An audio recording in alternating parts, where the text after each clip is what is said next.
Hello and welcome. You're watching NDTV 24/7. This top story that we've been tracking through the day, that the Goa Congress is in a state of turmoil. It has sacked its leader in assembly for planning defections. Congress has sacked Michael Lobo as the leader of opposition. The Congress Goa in charge, Dinesh Gundu Rao, has made the following statements in a press conference. He has said, and I quote, "A conspiracy was hatched by some of our own leaders with the BJP to see that the Congress party in Goa is weakened and to engineer defections. This conspiracy was led by two of our own leaders, the leader of opposition Michael Lobo and Digambar Kamat." He also goes on to say that both these people had been working in total coordination with the BJP. One person, Digambar Kamat, did it to safeguard his own skin because so many cases are against him, and the other person, Michael Lobo, for the sake of power and position. The BJP wants to finish the opposition. Sources have also indicated that 5 Congress MLAs, Michael Lobo, Delila Lobo and Digambar Kamat, Kedar Naik and Rajesh Faldesai have reportedly been at the Chief Minister's residence. Now, for more on this, let's listen into what Mr. Dinesh Gundu Rao had to say, and in fact Pramod Sawant, the Goa Chief Minister as well. There was a conspiracy that was hatched by some of our own leaders, hobnobbing with Bharatiya Janata Party. So this conspiracy has been led by two of our own leaders.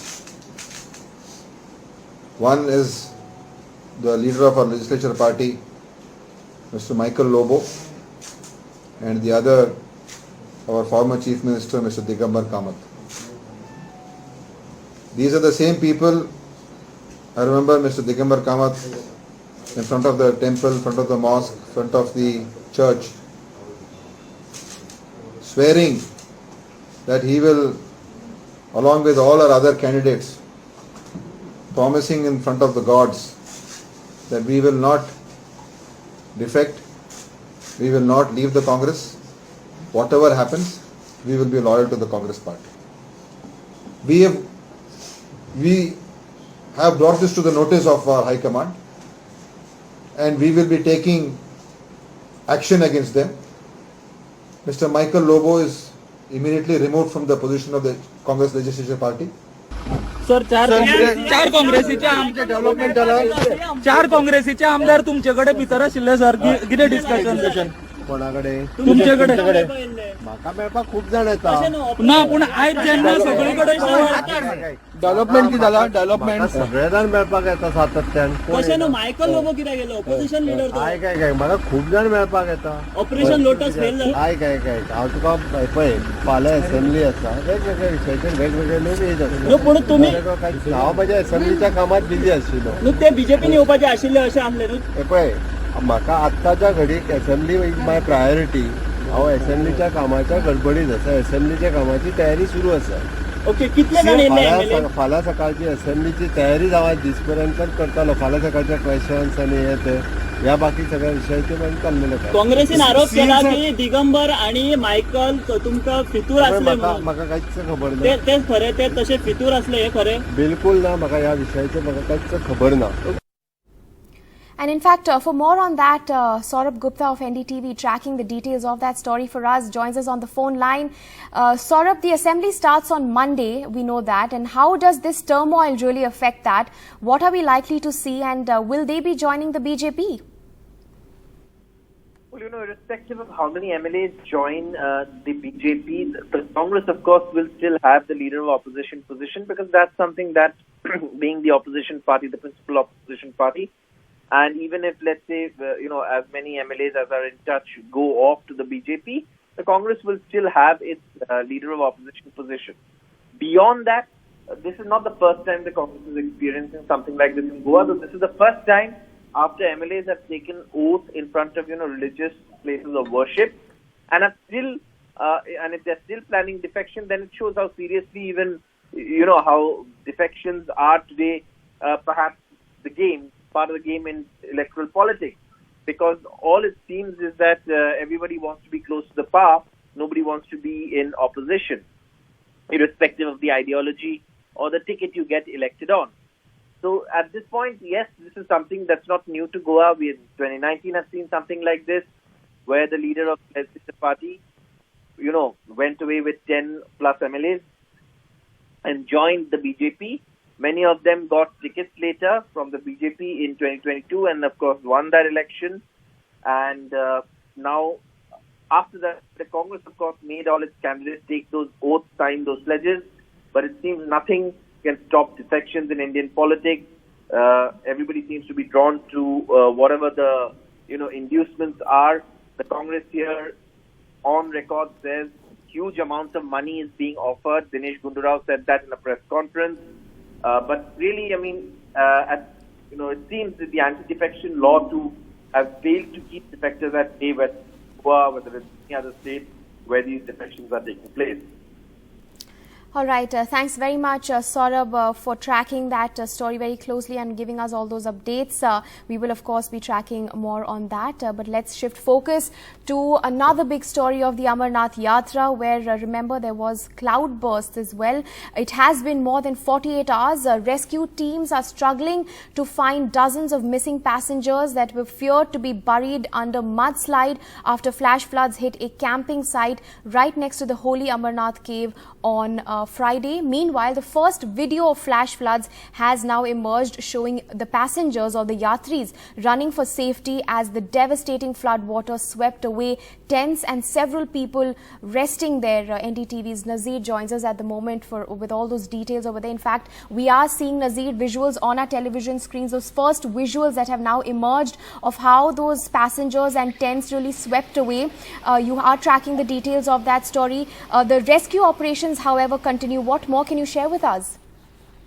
Well, there are two things. One, the videos we show is the mountain rescuers of Jammu and Kashmir police, how these daredevils go inside this snow, melt water and beneath the glaciers, risking their lives to see if they can find any survivors, risking their lives if they can find any bodies. And now it is more than 48 hours, now 3 days. Rescue operations are underway, but little success with regard to the, tracing those dozens of missing persons. Mind you, nobody actually, at least common people, don't know what exactly is the number of those who have gone missing or who cannot be traced or contacted since Friday evening after flash floods hit this camping site right next to the holy cave. You can see these are the first visuals where you can see people running for life.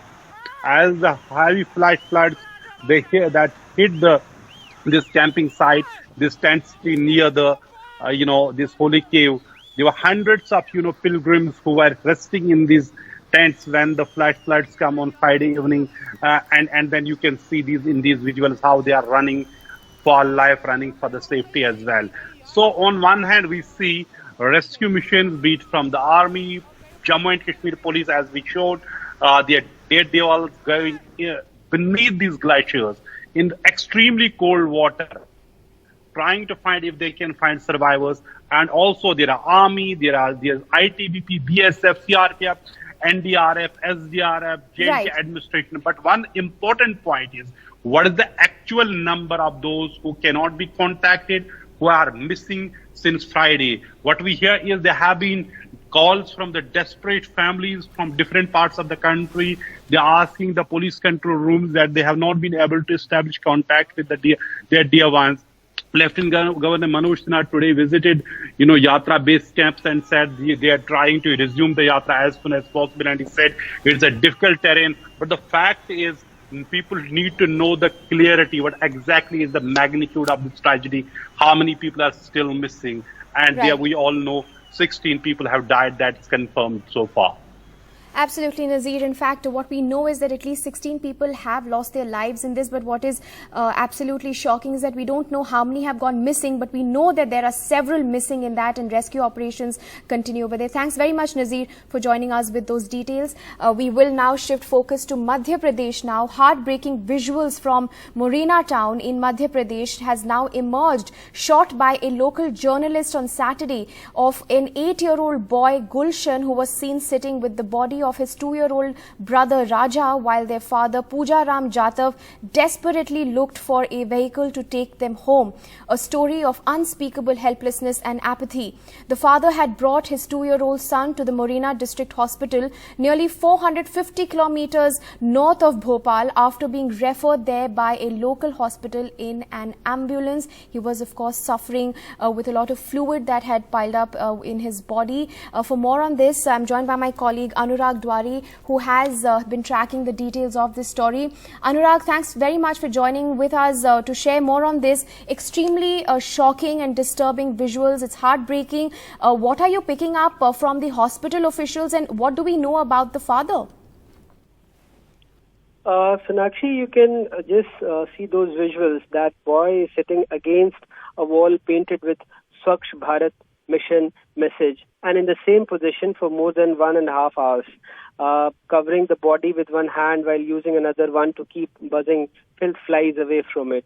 And this is not new for Madhya Pradesh because we have reported so many cases, government hospitals denying ambulances to unprivileged families for transporting bodies and forcing them to carry on their shoulders, cycles, bikes, and it is seemingly becoming a routine in Madhya Pradesh. And in this case, the father was trying to hire a vehicle or ambulance, but the hospital denied that. And Puja Ram Jatav is 45 years old. He brought his 2-year-old son Raja to the district hospital after being referred from Amba hospital, but Raja died during the treatment. The ambulance which brought Puja Ram and his 2 sons to the hospital returned immediately. And after Raja died, Puja Ram requested the doctors and staff of the hospital allegedly for an ambulance to take the body back to the village, but they refused, as alleged by Puja Ram, and they asked him to rent one from outside the premises. But then he runs a small puncture repairing shop and he had no money as the ambulance drivers were demanding 2,000 for transporting the body back to his native village.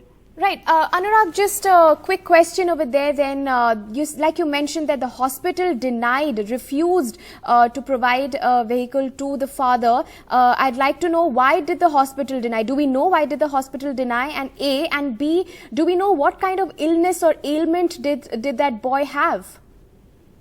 Yes, he was suffering from some stomach ailments and anemia also. And as per the hospital staff, they didn't have any hearse van or ambulance at that time to spare, and that's why they told the father to get one ambulance or any other vehicle from outside the hospital. But then, after hearing the news, the Morena Kotwali's inspector in charge, Yogendra Singh Jadon, he rushed to the spot, and then he took the dead Raja on his lap, accompanied Gulshan and his father Puja Ram to the district hospital, and then he ensured that his son Gulshan and Raja's body was sent to his village by the ambulance from the district hospital. And as protesters continue to occupy the Sri Lankan President Gotabaya Rajapaksa's official residence, India has said that it stands with the people of Sri Lanka. In a carefully crafted statement, the Foreign Ministry has said that India stands with the people of Sri Lanka as they seek to realize their aspirations for prosperity and progress through democratic means and values, established institutions and constitutional framework. Pointing to the financial aid that India extended to the island nation as it battles its worst economic crisis, the statement said that Sri Lanka occupies a central place in its neighbourhood first policy. I quote, "India is Sri Lanka's closest neighbour and our two countries share deep civilizational bonds," it said in its statement. And after Maharashtra became the latest opposition-ruled state to collapse, Telangana Chief Minister K. Chandrasekhar Rao has hit out at the BJP, saying there is an undeclared state of emergency in India. He said Indira Gandhi was bold enough to declare emergency. Today in India, there is an undeclared emergency. He has also made a remark on Yogi. He has said he has also attacked the UP Chief Minister and mocking the Chief Minister of UP. He says in whose state the per capita is 1/4 of Telangana comes and gives advice to us. Listen in. ये लोकतंत्र है या षड्यंत्र है? क्या चला रहा है देश में? नरेंद्र मोदी जी का सरकार लोकशाही को नहीं मानता, तानाशाही को मानता है। लोग तंत्र को नहीं मानते, षड्यंत्र को मानते हैं. To Indira Gandhi, she was bold enough to declare emergency. It was a direct emergency, declared emergency. But today in India, there is an undeclared emergency. मुख्यमंत्रियों को डराएंगे, जहां लोग 3/4 मेजॉरिटी से जीतते उनको डराएंगे, एक नाथ शिंदे पैदा करेंगे. अरे क्या तमाशा हो रहा है? The facts and figures very clearly say India requires non-BJP double engine governments, not BJP double engine governments. Uttar Pradesh నుంచి ఒక ఆయన ఉత్తర లుంగి కట్టుకొని ముఖ్యమంత్రి ఆయన ఉపన్యాసం చెప్తారు. బాధ పేర్లు అమ్మడం సిగ్గుచేటు. Uttar Pradesh per capital 71,000. ఆయన ఉపన్యాసం చెప్తే మనం విని తరించాలన్న తెలంగాణలో. తెలంగాణ పర్ క్యాపిటల్ 4వ వంతు కాదు. మన వల్ల చారాన పనిచేసిన ఆయన వచ్చి మనకు చెప్తారట నీతి.